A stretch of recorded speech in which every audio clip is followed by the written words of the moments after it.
hello, my dear energetic students. How are you, my dear students? Full of energy, ready to conquer NSEP exam, and you are in the mode of solving PYQs. क्योंकि PYQs के बिना practice नहीं होगी.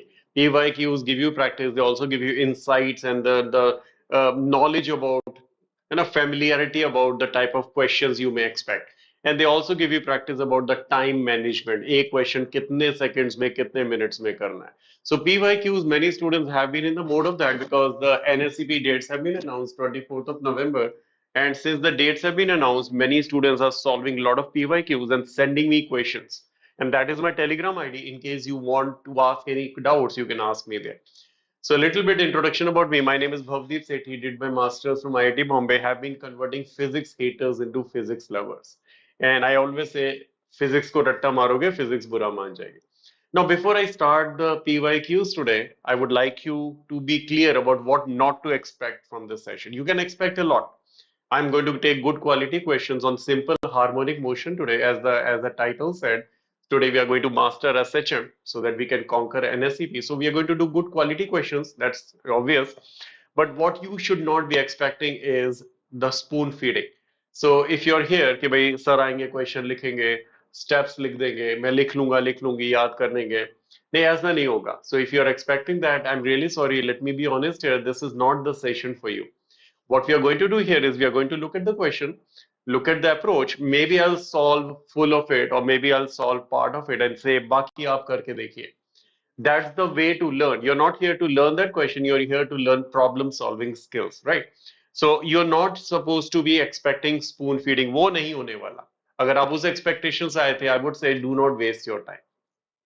If you're staying here, then obviously you're aligned with me. So the very first question comes from NSEP 0102, and it says, in a certain oscillatory system, the amplitude of motion is 5 meters and the time period is 4 seconds. The time taken by particle for passing between points which are at a distance of 4 meters and 2 meters from the center on the same side of it will be. I mean, very easy question to start with. So if you think about a simple harmonic motion, you have a mean position, obviously. So let's say this is the mean position,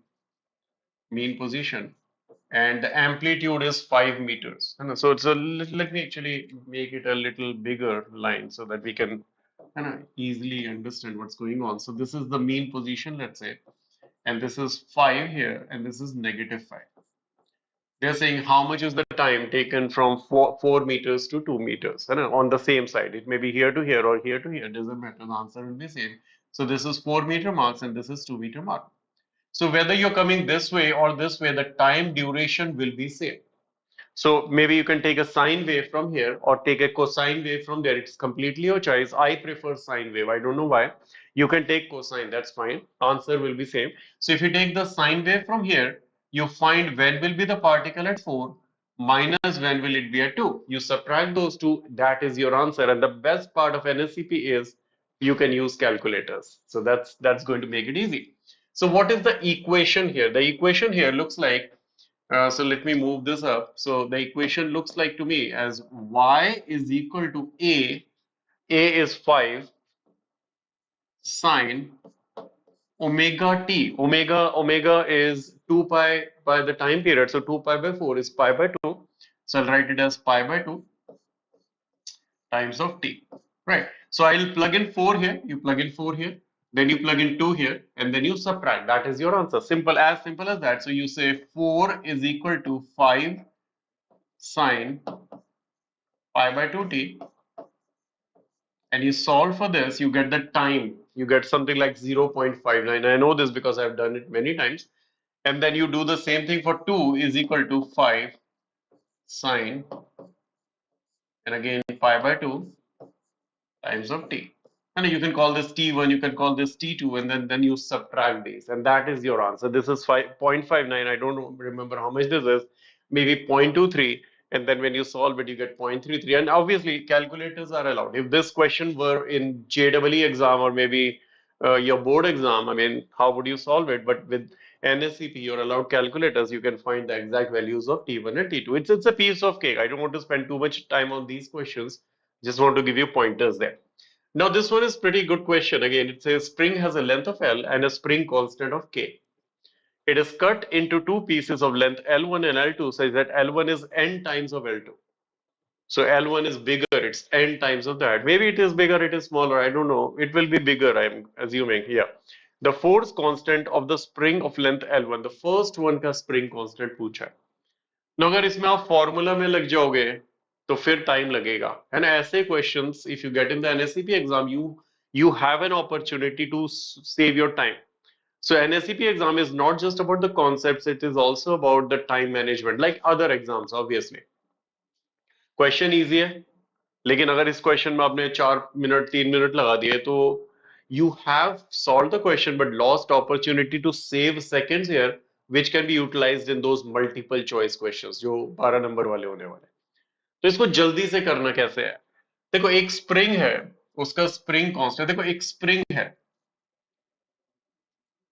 उसके टुकड़े टुकड़े कर दिए है ना. तो you understand if there were n pieces, all of them have nk, nk, nk, nk, nk, right? If you make it into n pieces, each of those pieces has nk of spring constant because those nk, nk, nk n times in series will give you nk by nk, which is k. But how many pieces are we talking about? Are we talking about n pieces? I don't think so, because think about it, it is broken here in such a way that if this length were x, this length is nx. So can I say this is made up of n pieces like this? If this were 1 unit, there are n more units here. So let's visualize that spring was broken into n plus 1 pieces, right? That's what this means, because one piece here, one unit here, n units here, total n plus 1 units. So can I say if this were the spring constant k, the spring constant of each of them, so in spring constant of this will be n plus 1 times of k, because there are n plus 1 units here. So this is n plus 1k. Now if there are n units of this joined together in series, so if there is a k, k, k, n of those joined in series, you get k by n. So n of these joined in series should give you n plus 1 k over k. I mean, I was over n. So I was speaking so much, but otherwise, I mean, if you're not explaining to anybody, this question ideally should be done in less than 40 to 50 seconds. That's the upper limit, I would say. Because if you have enough practice, you can look at the question and you say, okay, I can visualize as n plus 1 pieces, and I'm talking about n of those pieces. So this should be my answer. So that is your answer. Next question. Spring A has a length of L, radius of string, not a spring. Now we are talking about string. So from simple harmonic motion, we are actually moving on to string kind of vibration. It's a wave, I understand, but that's again part of simple harmonic motion and waves. So we'll do it here. So string A has a length of L, radius of cross section R, density of material rho, and is under a tension of T. Now there's another string B, it has all these quantities double. Sub double kar diya, tension B, length, radius, sab kuch, and everything.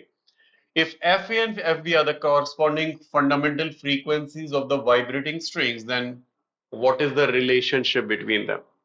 Now you know if there is a string and you pluck it, the velocity of wave there is, what is the velocity? Velocity is root of T by mu, where mu is the linear mass density. Now we also know that V equals F lambda. I mean, the reason I'm doing all this is because so that you don't have to memorize all the formulae. From this, now you know if there is a string and you pluck it, the most kind of fundamental frequency will be 2L. If the length of the string is L, the fundamental frequency, the fundamental wavelength, sorry, is 2L. So this will be 2L. So this becomes 2L. So then the frequency is equal to velocity by 2L. So the fundamental frequency would be 1 by 2L, 1 by 2L, and then square root of tension by mu. What is tension? Tension is tension by mu. Mu is mass per unit of length, right? Mass per unit length. So what is mass? I mean, because they are not giving us mass, they are giving density and all that. So let's talk about what is mu. Mu is mass per unit of length. But what is mass? Mass is density times the area pi r squared L, that's let's make it uppercase L so that we are in using the same notations there over L. So we have this. So mass per unit length. So density times area times length. That's the volume times density. But then this L crosses out. So basically, what is VO is rho times pi r square. So let's write it that way. So rho times pi r square. Now the proportionality rocks. Proportionality really rocks. If you're using proportionality, you're saving time and you're saving the number of steps. You're making sure that the mistakes are reduced because less the number of steps, less the complexity, less the mistakes. So that's less the errors, right? Now over here, what are the constants? So let's strike out the constants. This is one constant I can see. Density and pi are constants. So the frequency basically, the frequency is proportional to root of, let's write T over L square R square, because I just want to take it inside the square root so that we can plug in the values and see how this is, where this is going. So then if I see here, this tension is twice now. The tension is twice. Something is missing here. Hold on. Density. No, density is not a constant. That's what I was thinking. So my mistake here. So density is not a constant. So you have to have this is a constant for sure. Pi is a constant because even the density they are making it double. So let's write density also there inside that square root. Now for the string B, everything is doubled. So I would say, okay, I can see, this is 2 here times 2. Tension becomes times 2. This is 2. This is 2 ka square. This is 4. Then so let's write that. So density contributes 2 there. Then radius contributes 4 there. R square. Then length contributes 4 there.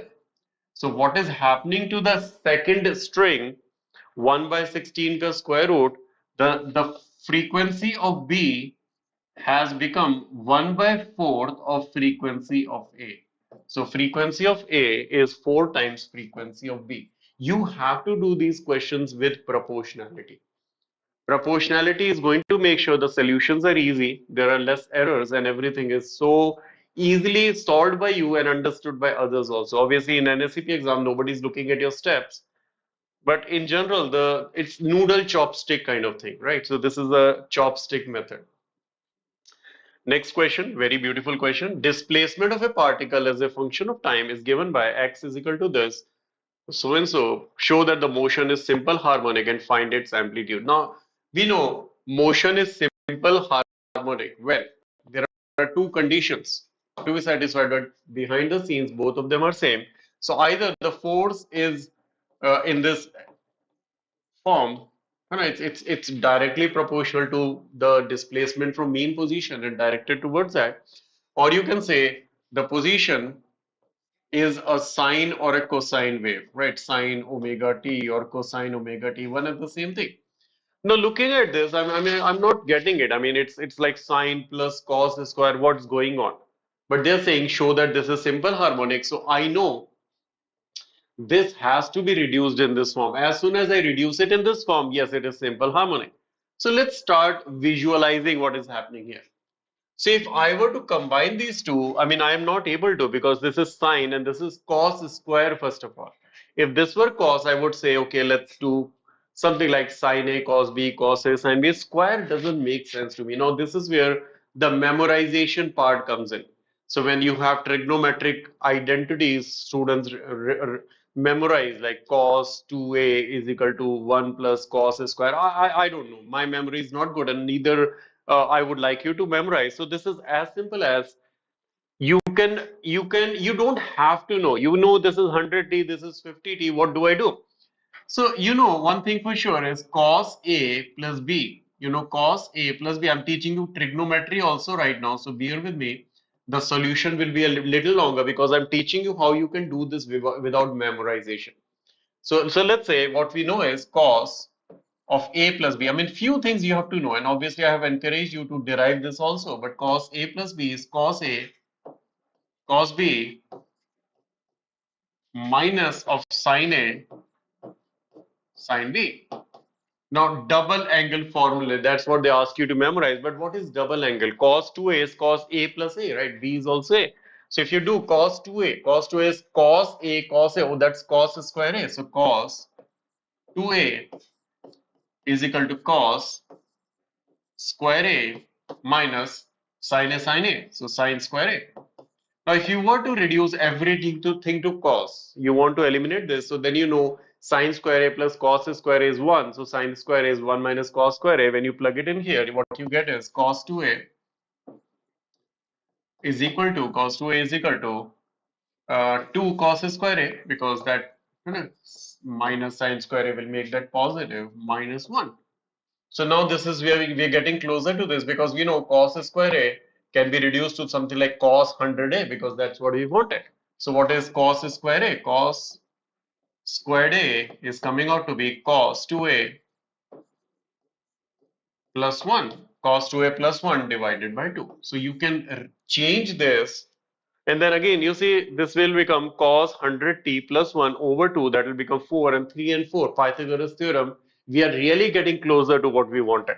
So let's go to the next slide, so that we can work on this now. So we are writing this as x equals 3 sine 100t, 3 sine 100t.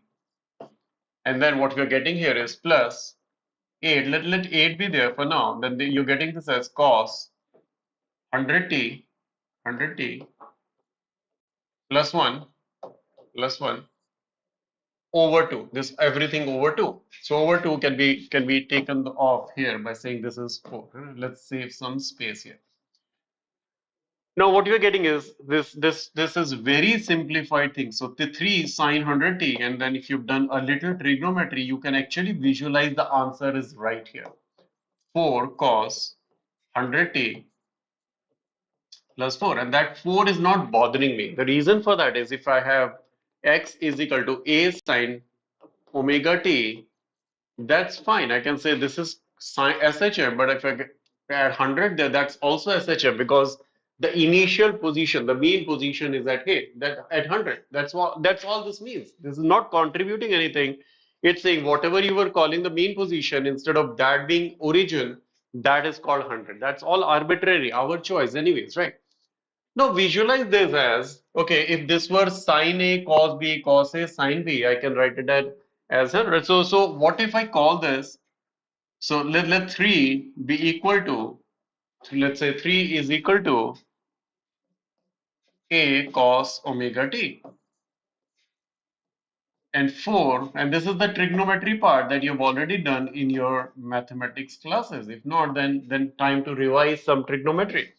So if I say, let's say 3 is A cos omega t and 4 is A sine omega t, this looks so beautiful, because A cos omega t is sine 100t plus A cos 100t sine omega t, that looks like sine A sine B. So you can simply do that, and then the amplitude A will come out to be square root. You square and add these, amplitude is 5. So when you simplify all this, what you're getting is 5 sine omega t plus phi. That phi will be the phase difference. If you divide these two, you get 10 omega t is basically 4 by 3. That gives me 53 degrees. 53 degrees. And that 4 remains over there. So basically what we have, yeah, we have proved that this is a simple harmonic motion with an amplitude of 5, and this is the phase difference, and this is the initial point. So basically the mean position here, so what that 4 signifies here is this was your 0 and this was your 4. So it is saying it is oscillating about this point with 5 amplitudes like this. So it is going all the way to 9 to -1. So it is oscillating like this. You have to know what that 4 means. 4 means is its mean position is at 4, right? So these are the basic things that, so yeah. Very, very good question here. Good quality question. Read, and then we'll do work on this together.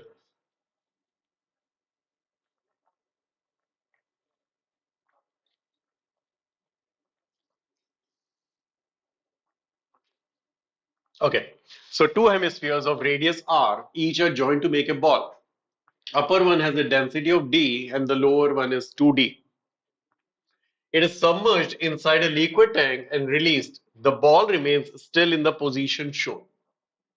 Now the ball is rotated by a small angle and released. Find the period of oscillation. First of all, do we even know if it is simple harmonic? We don't know. You know, we have to try to figure that out. But in the given position, what's happening here? What is happening here is this density D is contributing to some mg downwards. And this density 2D is contributing to density, you know, some mg downwards. So those two masses times gravities are acting downwards, but then there is also a buoyancy force going right through that, because the buoyancy force will act at the center. That's the center of buoyancy. Now everything is in equilibrium here. So what is happening here is all this mg of this, mg of this, they're adding up to be the equal to buoyancy force. I mean, that's why it's saying the ball remains still in the position. When will the ball remain still in the position? When mg and buoyancy are equal. So we don't know how much that is, but we know they are equal. But now if you rotate it, what will happen is these gravitational forces and buoyancies don't change, because why will they change when you rotate? So there is no net force. There is no net force. Force down is force up. But if you rotate, you will actually see there is a torque acting. So let's try to draw the picture here. So if I were to draw the picture here, let's say I'll try my best. I'm not a big artist here, I know that. So let's say this were the two Ds, and I'm exaggerating this because the angle has to be small to make it a simple harmonic. So now let's say this is the scenario. What you will observe is the buoyancy goes right through that. But what is happening now is there is a force here of gravity, and there's another force of gravity. Now, if you realize this is 2D, it is saying the lower ball has a density of 2D. So don't you think this force is bigger because its mg is bigger? So this force plus this force is equal to buoyancy force. Force तो कुछ भी नहीं है यार. But now there is a torque. There's a tendency of rotation, because this, if you think about from the center perspective, this is contributing no torque. This is contributing some clockwise and this anti-clockwise, but anti-clockwise is more. So this anti-clockwise being more is trying to bring it back. So remember, we rotated like this. We rotated clockwise because upper part is smaller d. So we rotated clockwise. As soon as you rotate it clockwise, the net torque is trying to take it anti-clockwise. And as soon as it becomes in the same position, there is already some inertia over there. There's already rotational motion. There is some omega over there. And that omega will try to rotate it this way anti-clockwise, but then what will happen is this side being bigger, it will try to bring it back. So you can see it is oscillation. Is it simple harmonic? I don't know. Honestly, as of now, I do not know. All I know is it is oscillation. अगर simple harmonic है तो मैं time period निकाल लूंगा, नहीं तो फिर आगे देखेंगे. तो पहले तो देखते हैं ना, is it even simple harmonic. So let's see if it is simple harmonic. So I'll remove all these unnecessary things there. So now let's talk from this perspective. How much is the downward force? Downward force will be density, which is 2D, times the volume, which is 2 by 3 pi r cubed, 2 by 3 pi r cubed. And now think about the torque being the force times the perpendicular distance. So now what is the perpendicular distance here? If you think about this, this is, you know, this is angle theta. So, you know, so if this angle is theta, if this angle is theta, so this angle is theta. So we are saying this distance is, you know, is the sine theta component of that. Isn't that sine theta component of that? So you'd say, okay, how much is the distance first of all? How much is the distance? The distance is 3r by 8. So the distance here is 3r by 8. And that component of that, the component of that is what we are looking at. And that component, so let's actually draw it a little beautiful, because this is not making sense to me, at least for now. So let's make it easier to understand. So what we are saying is this distance right here, so this distance is 3r by 8. That is the center of gravity of a hemisphere from the base. But we are interested in this distance.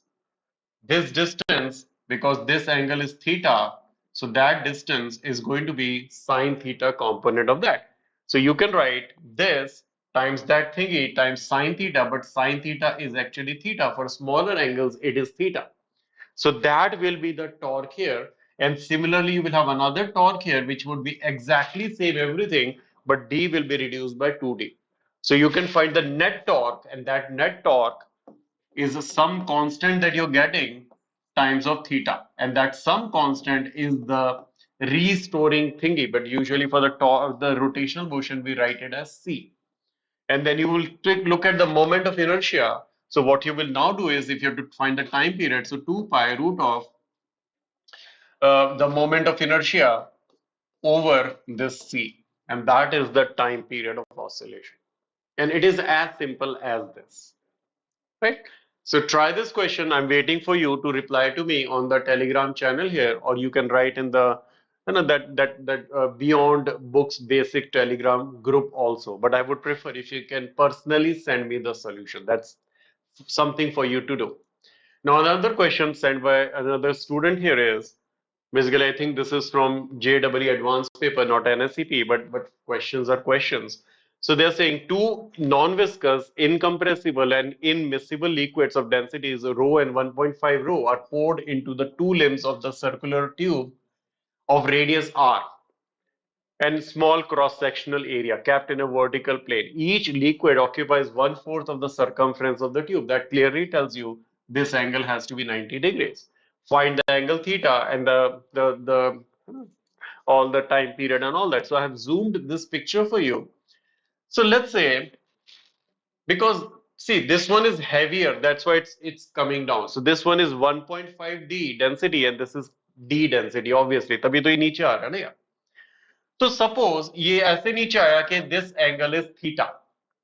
If this angle is theta, so this angle is, and I'll use black color here, that's more meaningful and legible. So this one is 90 minus theta, right? If this angle were theta, because why? Because remember they're saying 1/4, everything is 1/4 of the circumference. So this is 90 degrees and this is 90 degrees. This is pi by 2, this is pi by 2. So in that thingy, if this angle were theta, this is 90 minus theta. If this is 90 minus theta, so then how much space is it occupying? If you think this is r, so this is r cos 90 minus theta. So this thing is r cos 90 minus theta, which is r sine theta.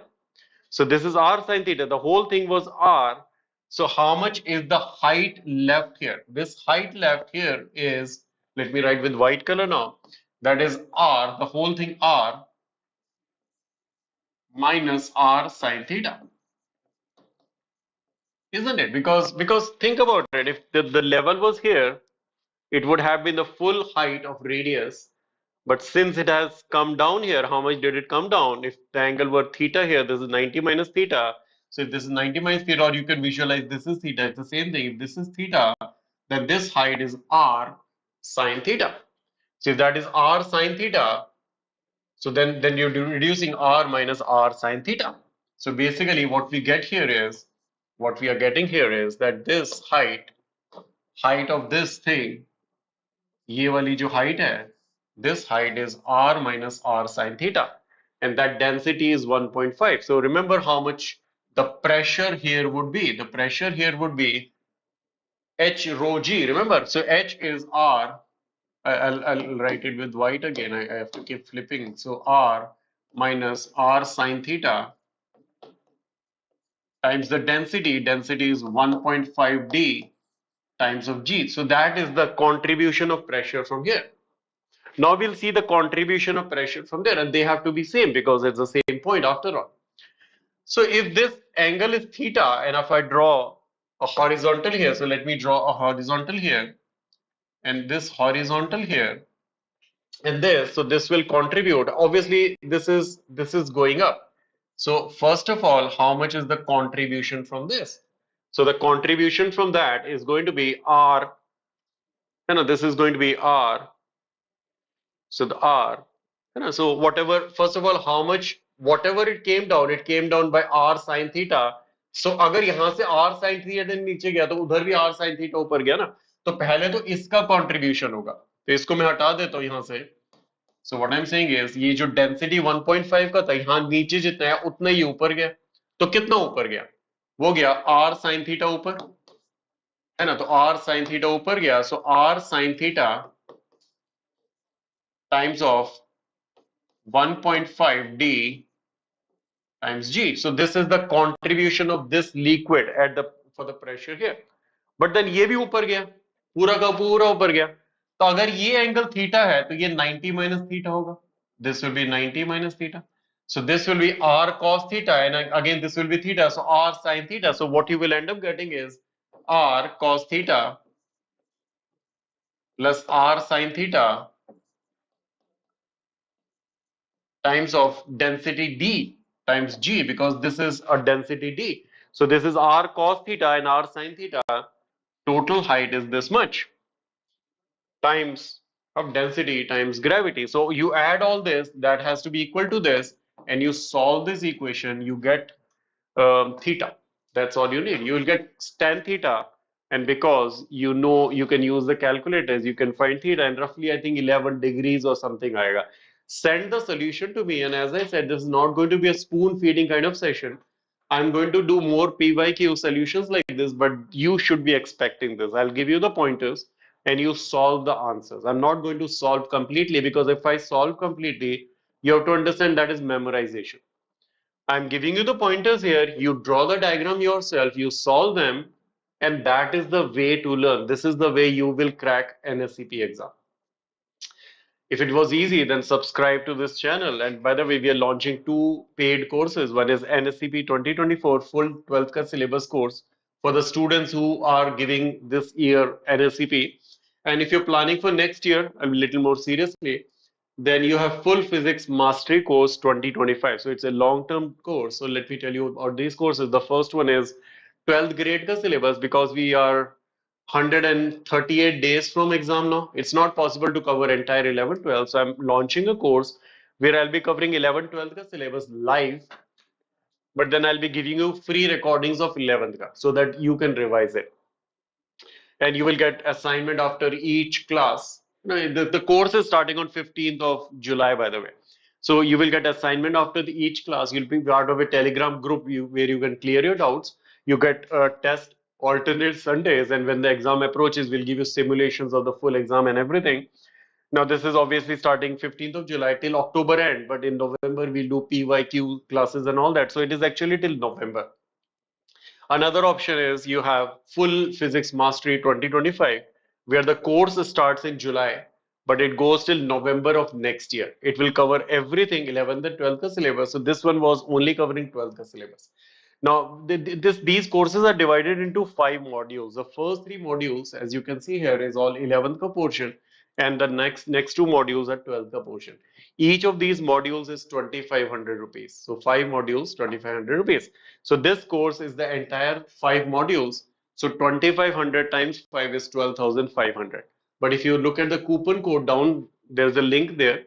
You can get it for 20% off, and you don't only have to pay 10,000. Similarly, this one covers only 2 modules. So 2,500 into 2 is 5,000. There is a coupon for 10% off, so you get for 4,500. But you get 11 key recordings for free. Earlier we used to charge them, but my Telegram was flooded with messages. Sir, अगर 12th का पढ़ा रहे हो तो 11th का कौन पढ़ाएगा? तो मैंने कहा ठीक है चलो यार. Anything for students. So you use the coupon codes.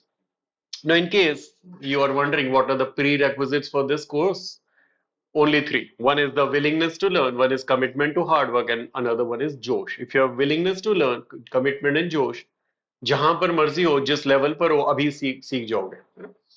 Now, if you want to test drive, maybe you're thinking कि भाई मेरे से हो पाएगा कि नहीं, you can always get a free. And this was a summer camp that we did in June month with 4 classes of calculus. You can get free recordings of this. So there's a link down there. It says ignite your calculus journey, और free लिखा होगा. Click करोगे, कोई पैसा नहीं है, free है. आप इस कोर्स को ले लो. इस कोर्स को लेकर आप इसकी रिकॉर्डिंग्स देख लो. आप देख लो भाई किस तरह से पढ़ाते हैं, आपसे हो पाएगा नहीं हो पाएगा. तो ये देखने के बाद ही आप वो कोर्स लो, है ना. If you have not taken my classes earlier before you subscribe to these courses, pay for these courses, अरे फ्री में एक बार ट्राई तो कर लो. है ना, आप ये 4 क्लासेस ले लो, इसमें कोई पैसा नहीं, आप ट्राई करो and then you decide whether you want to go for it और no. Now Dhruv committed himself for hard work and he got gold medal at International Physics Olympiad. Aditya Avnish got silver in Chemistry Olympiads.